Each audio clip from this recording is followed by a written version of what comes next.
Oleh karena itu, bagaimana sumber daya manusia ini meningkat? Nah, upaya yang dilakukan adalah kejar paket A atau kejar apa namanya uh, uh, kelompok belajar 9 tahun itu ya. Nah, sekarang sudah ada 12 tahun. Ya, nah kalau 12 tahun itu berarti tamat dan tidak tamat SMA.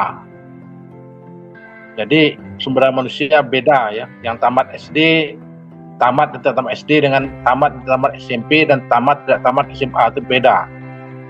Nah kalau sudah ke wajib belajar 9 tahun, 12 tahun itulah hebat itu ya. Tapi apakah sampai ya, kalau semua kita bersepakat sampai, artinya banyak dibuat ya kelompok belajar setingkat SMA. Karena banyak itu tuh. Ya banyak ada sekolah-sekolah marginal. Itu salah satu upaya untuk menampung masyarakat tidak tertampung di lembaga pendidikan formal. Ya. Sehingga ada namanya sekolah marginal. Yang marginal itu tidak hanya SMA, SMP, SD, SMA, SD, SMP juga demikian, SMA juga kalau mau. Tergantung kepada ya kondisi ekonomi daerah. Ya, tak untuk kemungkinan pula nanti, tak untuk kemungkinan ya. Tamat dan teramat perguruan tinggi, ya wajib belajar perguruan tinggi bisa jadi ya. Kalau di luar negeri sana itu anak-anak yang tak sekolah itu tangkap itu tuh, bisa orang tuanya jadi panggil orang tuanya. Kenapa anak-anaknya tak sekolah? Kalau kita kan belum sampai. Cuma kalau kita lihat juga di kota-kota besar masih ada, kita lihat itu anak-anak itu ya di pinggir-pinggir jalan kan, dengan berbagai kegiatan seperti mereka ya menjajakan ini kertas tisu dan sebagainya ya, jalan. Tapi kita pikir anak ini sekolah atau tidak? Kalau saya tanya sekolah, anak sekolah katanya sekolah, tapi dia malam kan, malam dia di sepanjang jalan itu. Tapi dia sekolah, tidak apa-apa kan sekolah ya, tapi nanti berakibat juga ya. Akibatnya apa? Akibatnya mereka tidak melanjutkan pendidikan ya. Jadi kadang-kadang pergaulan ini ya, dampak terhadap pergaulan ya. Jadi anak-anak itu yang kerjanya ya malam harinya tidak belajar, tapi dia mencari uang dan sebagainya ya. Apakah membantu orang tuanya, itu malam bisawab lah. Tapi yang jelas ya malam dia di pinggir-pinggir jalan itulah macam-macam kegiatan. Ada bawa gitar kecil itu nyanyi entah apa pokoknya bunyi gitar ya. Ya ada juga orang berikan ya, mereka ini ya tidak apa-apa lah ya.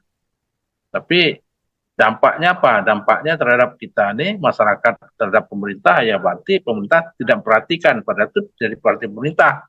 Karena saya tanya juga di media sosial, mereka nih dicari juga, ditangkap juga.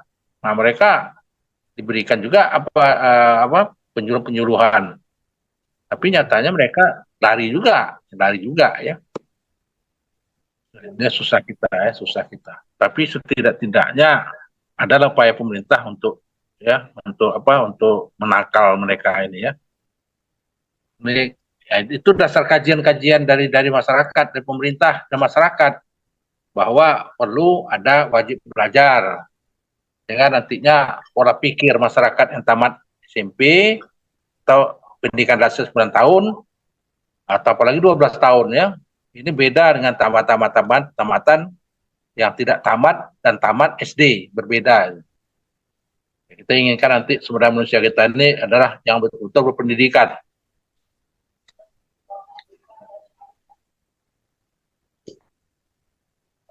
Nah, kebijakan pendidikan itu adalah arah pedoman dalam bertindak, dalam bekerja. Untuk siapa kebijakan pendidikan itu? Untuk pemimpin, katakanlah manajer atau kepala sekolah, kan ada aturan regulasi keluar itu. Ya kebijakan pemerintah itu regulasi itu kepala sekolah harus bisa menafsirkannya dan mengimplementasikannya. Ya.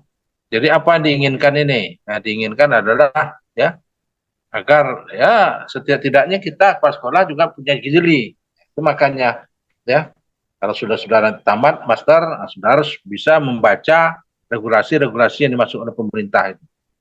Nah, jangan lari ya sesuai dengan SOP-nya, standar operasional ya SOP standar operasional pendidikan atau apa namanya ya aturan-aturannya itu SOP itu ya. Untuk pemimpin, untuk staf.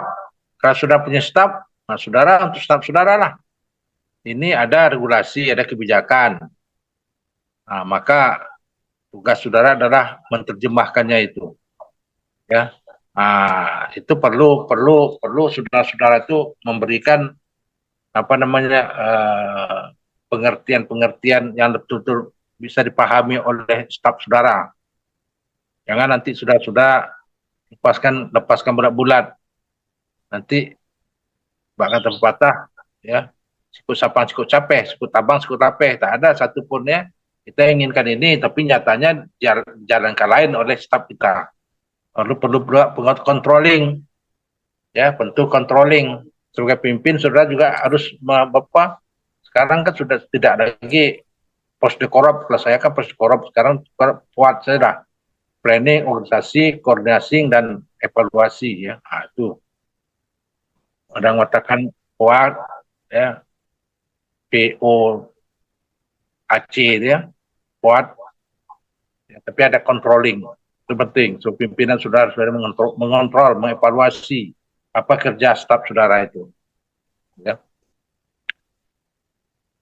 Apa isi dari kebijakan pendidikan oleh pemerintah pusat itu yang dipelajari itu dipahami. Samping staf apalagi personal organisasi ya semua lah, baik itu wali kelas, orang tua, komite sekolah, penjaga sekolah ya, security dan sebagainya ya. Ini apa namanya orang-orang yang sebagai apa namanya sebagai orang bertanggung jawab terhadap implementasi dari kebijakan pendidikan itu. Dan diharapkan mereka ini ada pemimpin, ada staf, dan personal bisa berinteraksi dengan lingkungannya, ya dengan masyarakat, ya dengan anak didik dan sebagainya, ya dengan pegawai tetap usaha dan sebagainya, ya. Jadi berinteraksi lah, mengembangkan kebijakan-kebijakan pemerintah ya, tadi dalam pendidikan.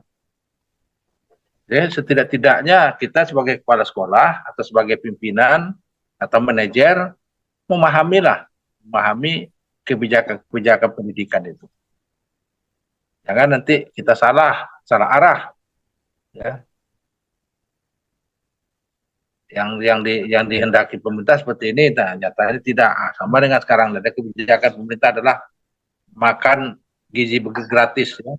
makan gizi gratis apa MG apa namanya makan apa gizi tapi gratis ya. Nah, itu harus saudara terjemahkan.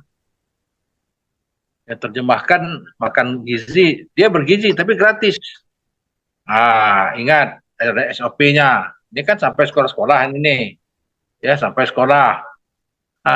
Itu jangan lewat, jangan nanti karena ini adalah kebijakan.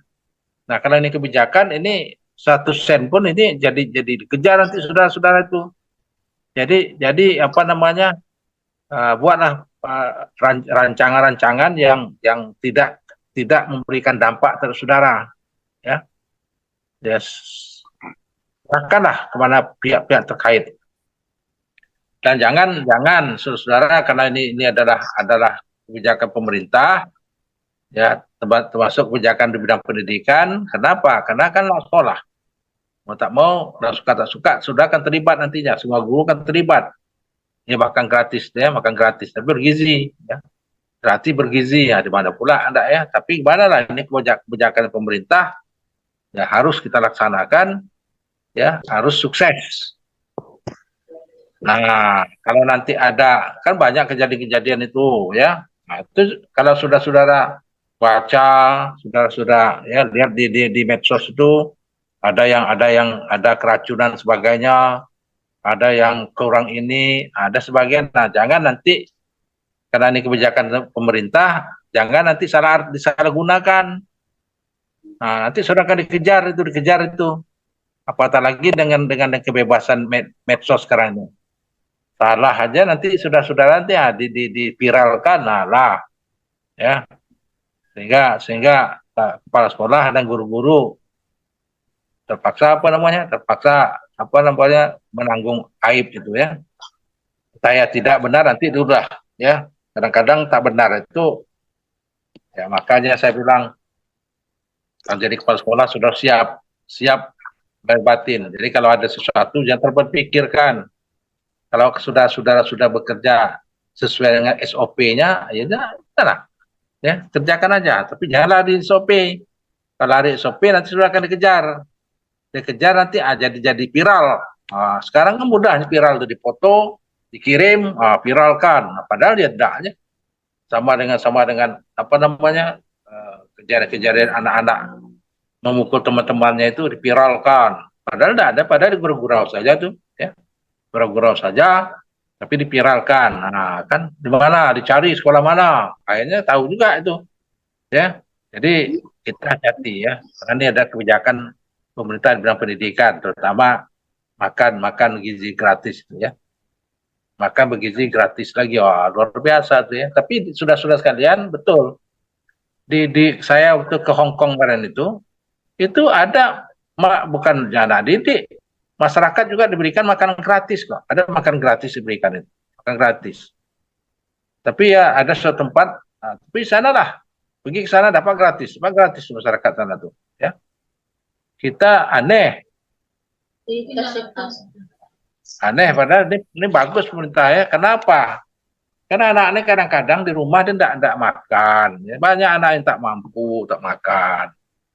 Dan sekarang kan menjadi apa pula tuh makan gratis itu jadi apa pula apa nih jadi apa jadi bahan ejekan pula bahan ini pula ya. Padahal itu bagus kan anak-anak itu gratis karena kenapa? Karena kita gizi kurang. Makan lontong di sekolah itu apalah lontong anak sekolah kalau apa ya? Kalau orang tua saya bilang tuh nonton anak sekolah itu banyak air banyak tuh, antar sedikit air banyak. Nah, makan anak sekolah, lontong anak sekolah kan berapa? Ya paling ya 10.000 ya.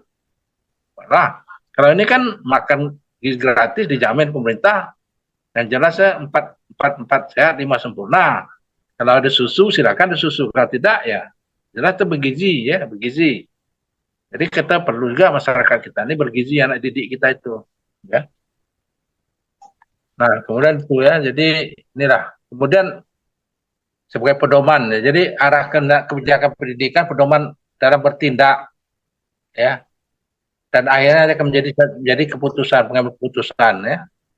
Mau tak mau kebijakan itu akan menjadi suatu pengambil keputusan, baik tingkat pusat, daerah maupun sekolah. Nah, apa fungsinya? Pertama mencapai ketertiban, ya, tertib.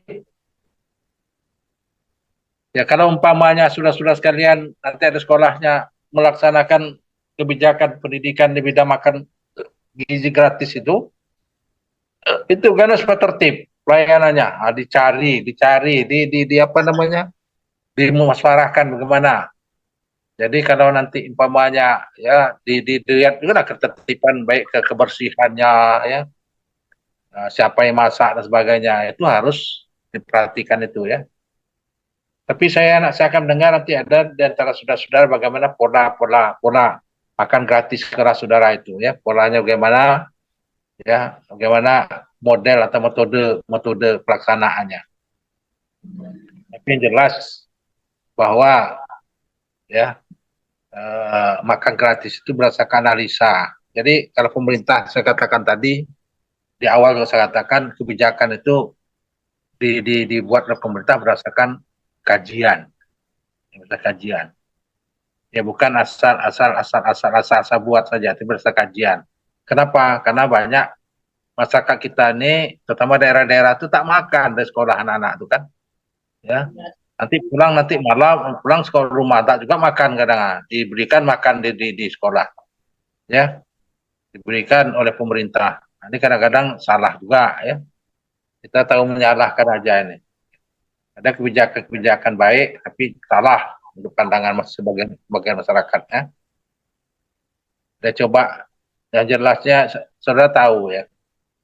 Kalau saya, karena pemerintah itu dia tidak akan, itu janji pemerintah itu ya. Dia tidak akan menelantarkan rakyatnya, karena dia sudah janji bersumpah itu. Katakanlah presiden kita dia bersumpah, tapi yang sempurna kan tidak ada yang sempurna. Tapi sudah tidak dia yakin aja lah, kalau saya yakin ya, masyarakat itu, pemerintah tidak akan pernah, itu kunci itu, masyarakat itu, pemerintah itu tidak akan pernah merugikan, menyengsarakan rakyat, pasti itu jangan kita berharap, itu janji sumpah dia tuh. Waktu dia dilantik itu menjadi sumpah dia, sejujur-jujurnya si kerasan dia demi Allah saya bersumpah. Tapi kalau umpamanya tangan besi dia asal itu maka tak lama, hidup tak lama itu ya. Tapi kalau betul-betul di hati nuraninya itu rakyat, tidak ada apa, tidak perlu takutkan. Tidak perlu takutkan. Karena itu kan doa orang banyak, kalau orang banyak kita dilindungi. Yakinlah kalau kita doa kita baik ya, demi rakyat, demi masyarakat kita, demi anak didik kita, yakin aja lah ya. Tak perlu takutkan, tak perlu takutkan. Jadi nanti saudara-saudara ada kebijakan-kebijakan, ada block grant, namanya block grant ya. Sekarang kan school based management, SBM. Dana-dana kan langsung digelontorkan ke sekolah. Dana-dana BOS. Ini kan ada sebagian masyarakat, ya sebagian kecil masyarakat melakukan investigasi. Apa kepentingan investigasi? Bahwa menyalahgunakan dana BOS. Jangan takut kalau saudara melaksanakan sesuai dengan SOP-nya, dilaksanakan. Tidak usah takut. Ya, saya minta saudara jangan takut. Oh dia datang silakan. Kadang-kadang ada udang sebelum waktu. Nah kalau sudah apa silakan saja. Tapi kalau sudah benar dia menyalahkan, nah saudara bisa protes. Ya. Saudara buat laporan lengkap dan sebagainya. Saudara bisa bersikeras, tak apa-apa. Kadang-kadang dia akan mencari-cari aja, tahu sendiri lah. Dia manusia juga kan. Manusia dia bukan malaikat, dia manusia. Jadi mencari ketertiban layanan dalam pendidikan, itu saya katakan tadi ya. Nah, kemudian setiap warga diberikan jaminan hak azazi untuk mendapatkan layanan pendidikan. Nah, ini ya, saya dulu sudah sampaikan bahwa salah satu tanggung jawab pemerintah terhadap masyarakat adalah mencerdaskan kehidupan bangsa. Itu adalah harga mati itu. Ya, tanggung jawab pemerintah apa? Mencerdaskan anak bangsa. Ya, mencerdaskan anak bangsa. Itu artinya apa? Bahwa pendidikan itu penting. Tanggung jawab pemerintah pada pendidikan itu. Sesuai dengan Undang-Undang tahun nomor 33 itu kan. Undang-Undang nomor 33 itu tentang hak asasi manusia pendidikan itu kan. Dan setiap kita wajib mendapatkan pendidikan dan pengajaran. Dan pemerintah mengeluarkan dana pendidikan.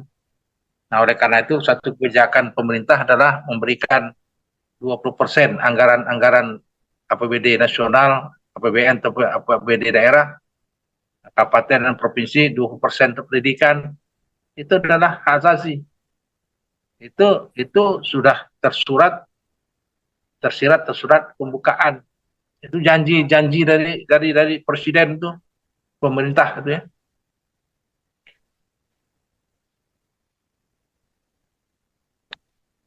Kemudian keefektifan program kegiatan layanan pendidikan. Ya, keefektifan program layanan pendidikan. Jadi efektif. Ya. Jadi kalau umpamanya dulu katakanlah kebijakan pemerintah dalam pendidikan ini sentralistik. Sekarang sudah desentralistik ya. Dulu kan dari pusat langsung ke dinas, dinas dipotong lagi provinsi, nanti ke kabupaten potong lagi, ada macam-macam lah ya.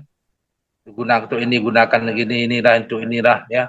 Akhirnya apa? Akhirnya yang seharusnya 100% ke sekolah, tapi nyatanya sampai tujuannya 70% ke sekolah. Ya, demikian juga membangun sekolah sekarang ini tidak lagi melalui dinas terkait, tapi sekarang sekolah membangun. Ya banyak keuntungan kalau sekolah membangun. Ya kalau pemerintah membangun, ya pemborongnya dulu sekian persen, semua dapat. Akhirnya apa? Akhirnya ya jadi kecil ini sampai ke sekolah kan bangun juga, tapi materialnya terpaksa diperketat. Nah, sekarang sekolah membangun kan bisa ada tambah dana masyarakat lagi, minta bantu masyarakat yang seharusnya satu kelas menjadi 2 kelas, ya yang seharusnya satu lantai jadi 2 lantai. Kenapa? Karena bisa diirit oleh kepala sekolah, ya, kebijakan sekolah bisa diirit, ya, yang harusnya tidak ada kamar mandi, bisa jadi ada kamar mandi, umpamanya kan, toilet dan sebagainya. Ini kebijakan sekolah. Ini itu maka langsung. Jadi lebih efektif lagi ya, bantuan itu lebih efektif, tepat sasar, ya, tepat sasar.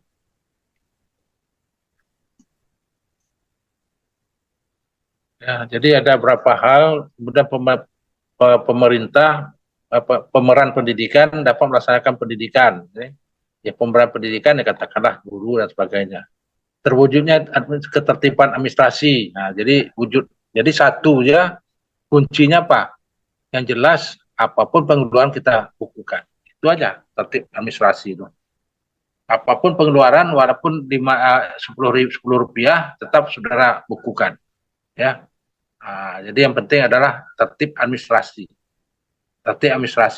keuangan. Nah, kalau ada tertib administrasi dan keuangan aman, siapapun nih saya punya, ini yang kamu tanggung. Tapi tadi jangan, karena kata saya sampaikan sudah lihat uang itu adalah misterius. Jadi jangan sampai nanti ini uang pemerintah, itu bukan uang kita, tapi uang pemerintah yang digunakan untuk orang banyak. Ya, gunakanlah sesuai dengan tupoksinya. Silakan aja sesuai SOP-nya. Kalau itu terlaksana, tidak usah takut. Ya.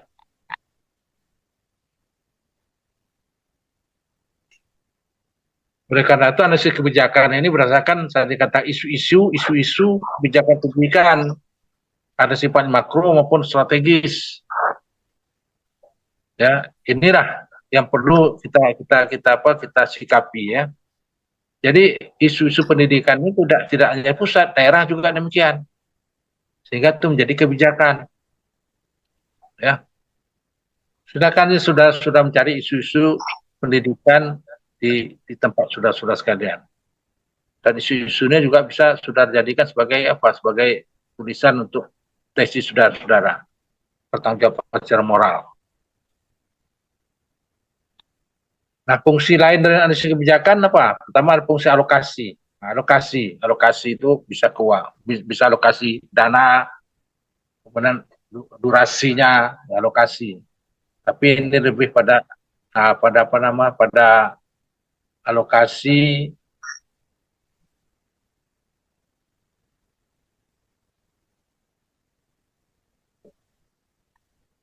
ya, alokasi budget dana. Jadi umpamanya ada kebijakan saudara membangun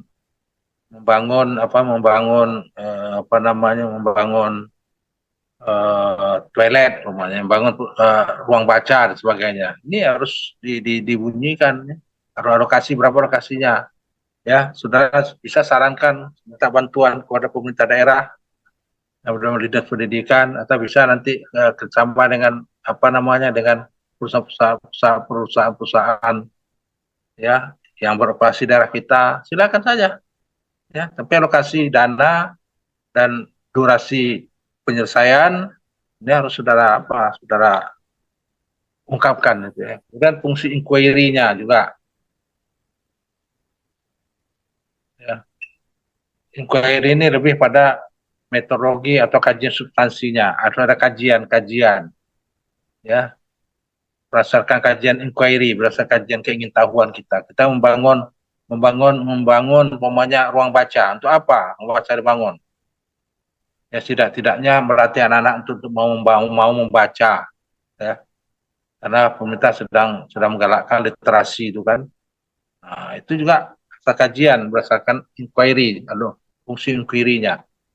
Nah, kemudian fungsi komunikasi, ya. Apa yang kita buat itu, apa kita rancang itu menjadi kebijakan sekolah, itu harus dikomunikasikan dengan orang lain, pihak lain, katakanlah orang tua, murid, sama masyarakat sekitarnya, ya harus dikomunikasikan. Ya, apapun kemajuan sekolah itu harus sudah komunikasikan, saudara sampaikan. Kalau perlu jadikan TikTok dan sebagainya, silakan media, sehingga ya sekolah kita dikenal orang TikTok. Sekarang TikTok kan dengan TikTok kan maju gitu. Ya. Ada positif dan negatifnya pula TikTok ya. Ya, sekarang banyak tuh, ada TikTok, ada YouTube dan sebagainya ya. Silakan saudara-saudara komunikasikan apa yang menjadi kebijakan sekolah, mulai dukung oleh semua semua stakeholder di sekolah saudara. Jadi saya katakan juga, coba dalam karakteristik anas kebijakan ini juga tak terlepas pada kepentingan politik, ya.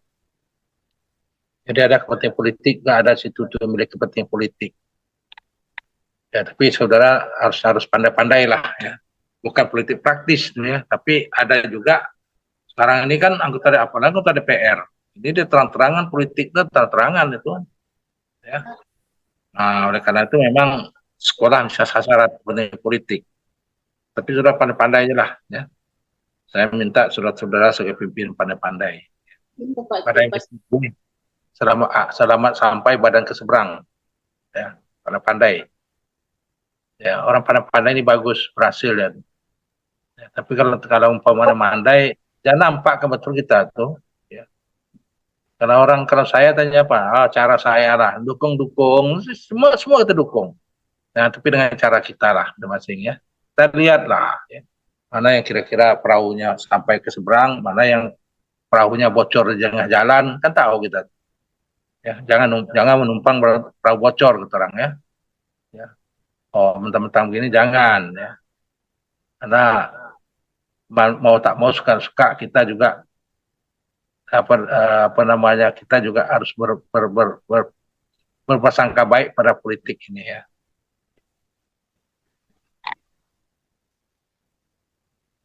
Nah, oleh karena itu bahwa kebijakan pendidikan dibuat oleh pihak berwenang, ya, berwenang yang buat itu. Masyarakat biasa mana bisa. Ada kebijakan dibuat oleh kepala desa atau oleh kepala sekolah, itu berwenang tuh. Tak bisa kebijakan dibuat oleh guru, tak bisa. Ya, berwenang siapa? Kepala sekolah berwenang itu. Pengawas pun tak bisa buat itu tuh. Tapi pengawas pun tetap kepala sekolah. Karena kepala sekolah itu ya, berwenang dan kepala sekolah. Ya.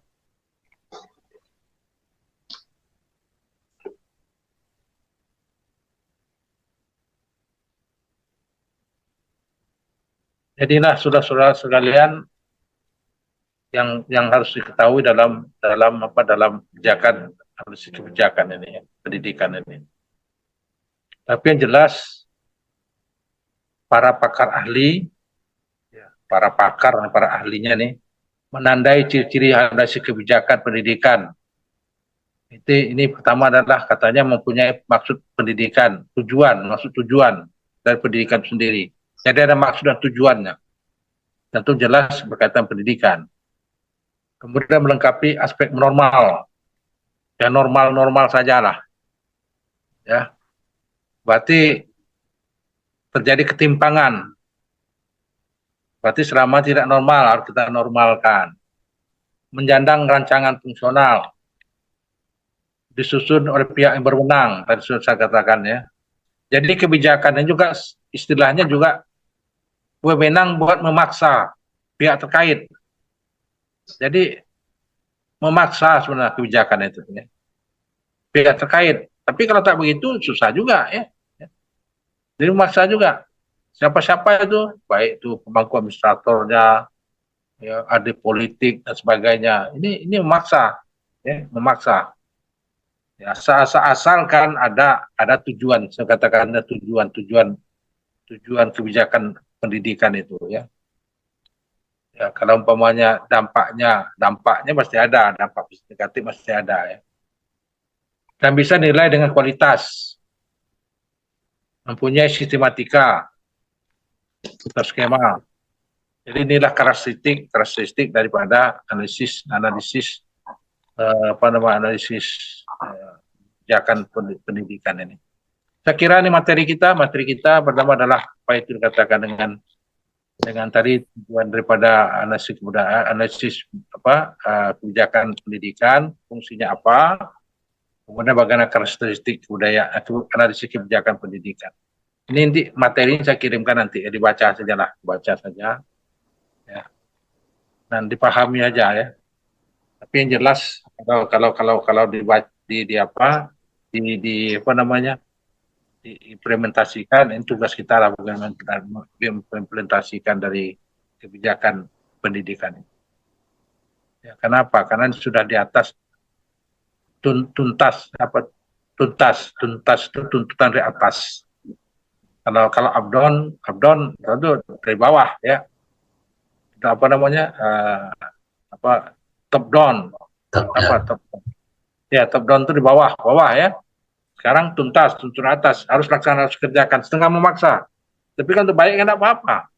Melaksanakan, saya kira memaksa pemerintah, memaksa kebijakan pendidikan, tidak apa-apa. Tapi yang jelas ada manfaatnya untuk masyarakat kan. Kadang-kadang itu menjadi konsumsi politik pula, ini pula ya. Jadi kapan aman negeri kita nih. Ya. Orang sudah kira kemajuan teknologi, kemajuan ini udah jauh, kita masih gak berkuar-kuar setuju ini lah demokrasi kita nih kan.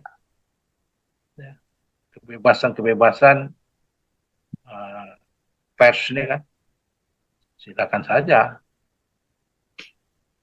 Saya kira ini materi kita ya, ini saya kirimkan dulu ya. Oke, Prof. Dulu sudah saya tanggapan Herman tadi ya, sudah ambil sama si Aryo tadi ya. Iya, sudah, makasih ya, Prof. Ya. Prof, ini boleh nanya nggak, Prof? Satu, Prof. Boleh, silakan. Iya, Prof. Kadang kita lihat gini, pendidikan itu kadang tidak inklusif untuk semua kalangan. Kita ketahui sekarang ini, Prof, biaya pendidikan tinggi, kadang-kadang anak-anak yang mau kuliah juga harus terbentur dengan keuangannya. Ini kan seolah-olah pendidikan itu hanya untuk kalangan tertentu.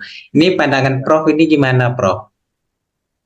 Ya sebenarnya kalau kita bertitolak daripada tujuan negara itu kan semuanya kan dari pemerintah. Tapi kalau sebenarnya ini ya. Ya mudah-mudahan lah kalau pendidikan ini kalau betul-betul terlaksana, ya mudah-mudahan lah ya, bahwa presiden kita ini sekarang ini mencari terobosan.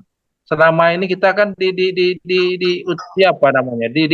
oleh negara-negara besar itu.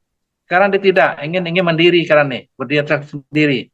Dia membuat hilirisasi, dia buat ini ya.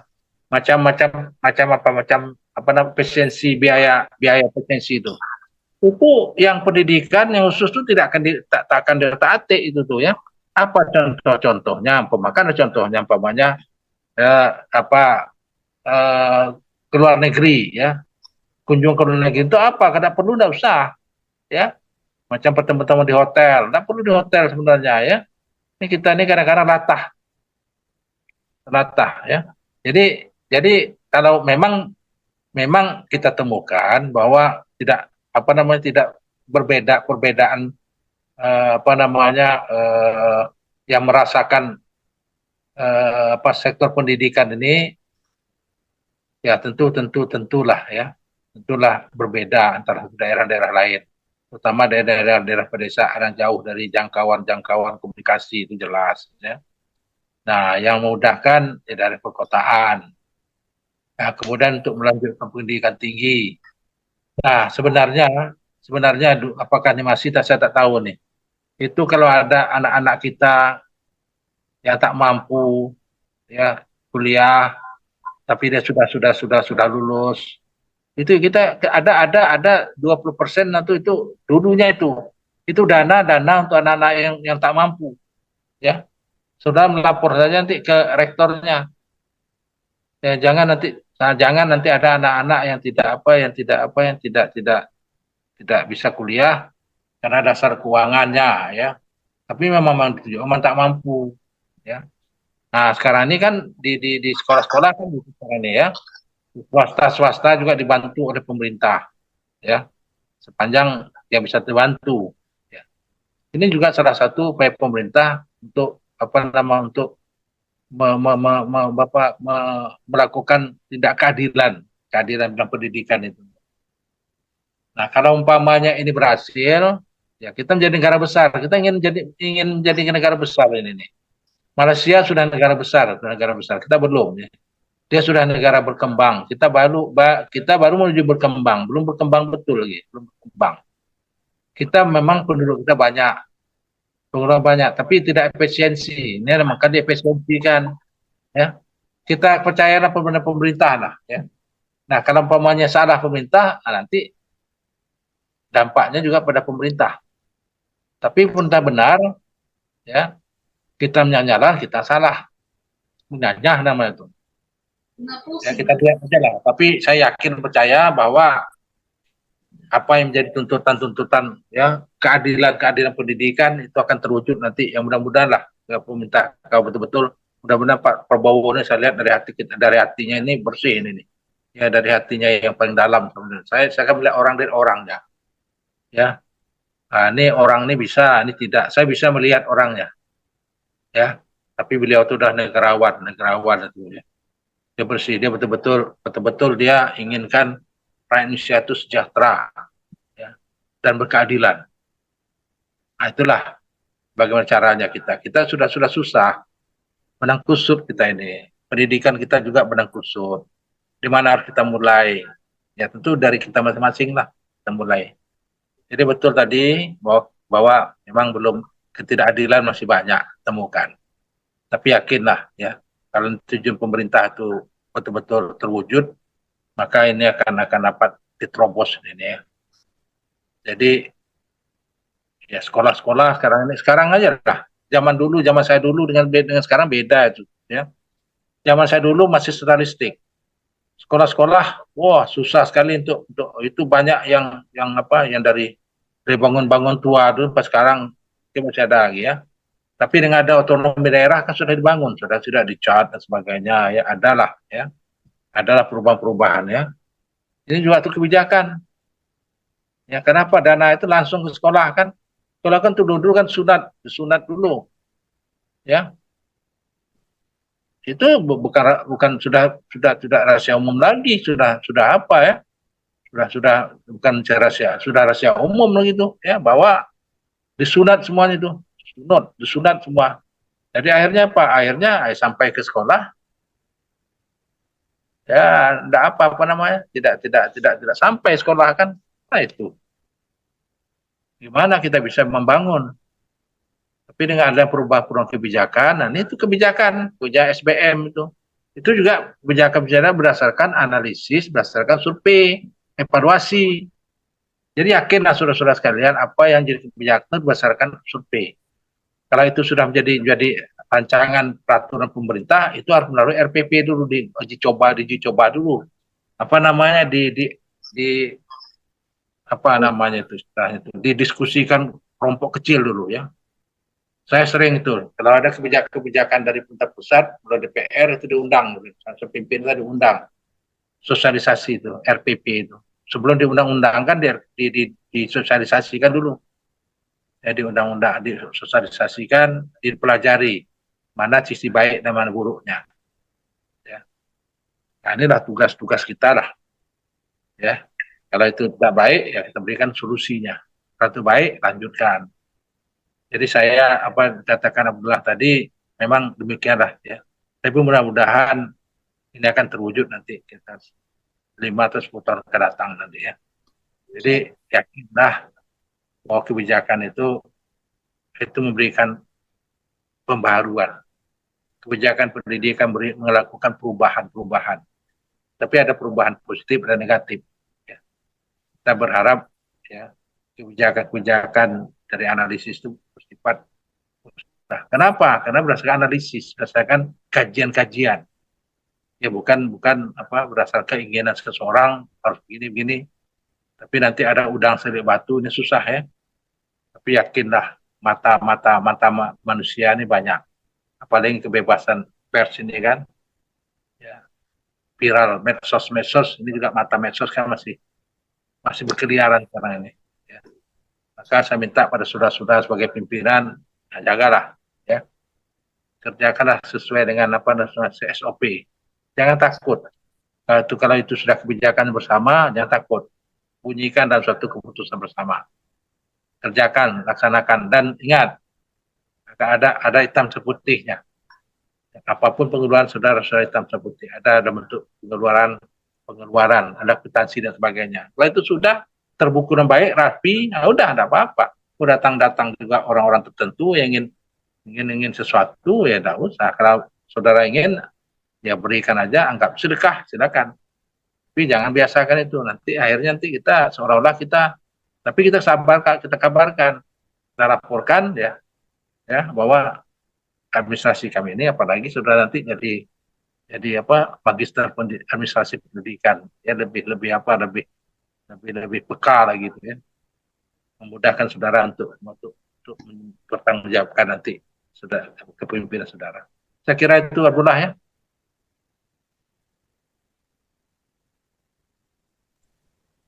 Ini saya kirimkan materinya. Ini karena saya masuk lagi nih. Ya. Oh iya. Lagi hari ini. Minggu depan kita gimana, Prof? Nah, minggu depan. Apa tuh? Masuk kita kan, Prof? Ya, masuk. Minggu depan masuk. Ya. Nanti kalau ada dekat-dekat terakhir kita nanti bertatap muka pada terakhir nanti kita tatap muka gitu nanti. Tapi kalau apa kita apa aja lah Google Meeting lah, buat aja seperti ini. Ini yang 40 menit ini apa? Enggak, yang full, Prof. Oh gitu ya, program aja lah. Kalau saya yang 40 menit apa-apa juga lah, 40 menit ya. Tapi ini buat program silakan saja lah.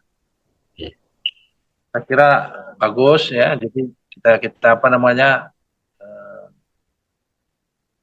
kita sikapi kebijakan pendidikan kita nih ya. Yang jelas memberikan makna yang sangat berarti bagi masyarakat kita. Ya. Saya kira itu pertemuan kita ya. Demikian seperti ucap terima kasih. Ya, assalamualaikum, selamat sore. Waalaikumsalam. Terima kasih, Prof.